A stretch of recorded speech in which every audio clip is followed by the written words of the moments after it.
মনে করতে পারেন ওইরকম কিছুই। এখন সবাই মনে করে যে শুধু বিউটি রিলেটেড সার্ভিস শুধু ছেলে মেয়েদের জন্য। এই জন্যই বলি আমি কথা না বলে থাকতে পারি না। আপনাদের ভিডিও দেখানোর জন্য আমি প্রস্তুত। ভিডিওটা দেখে আসি। ন্যাপতামি করা বাদ দিয়ে গেছে সে ডুবাই, তার ব্যবসা ধৈর্য রাখার চেষ্টা এখন প্রিন্স মামুন করতেছে, সেও এখন নাপিত হওয়ার চেষ্টা। দেখেন ভিডিওটা দেখেন, তারপরে বাকিটা বলতেছে। আগে সবাই প্রিন্স মামুন করছে, সে এখন সব কিছু বাদ দিয়া সেলুনের ব্যবসা ধরছে। তারপরে ধরেন মিরাজ, তার দুইটা হাত নাই, তাকে সবাই সাহায্য সহযোগিতা করে, সেটাও ভালো। কিন্তু এখন সে সব বাদ দিয়া নাপিত হওয়ার চেষ্টা। এটা কি ঠিক?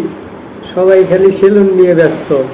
মামুন তার সেলুনের নাম দিছে প্রিন্স কাট, আর মিরাজ নাম দিছে মিস্টার কাট। সবাই খালি কাটাকাটি নিয়ে ব্যস্ত। আপনারা কি করবেন? আপনারাও শুরু করেন।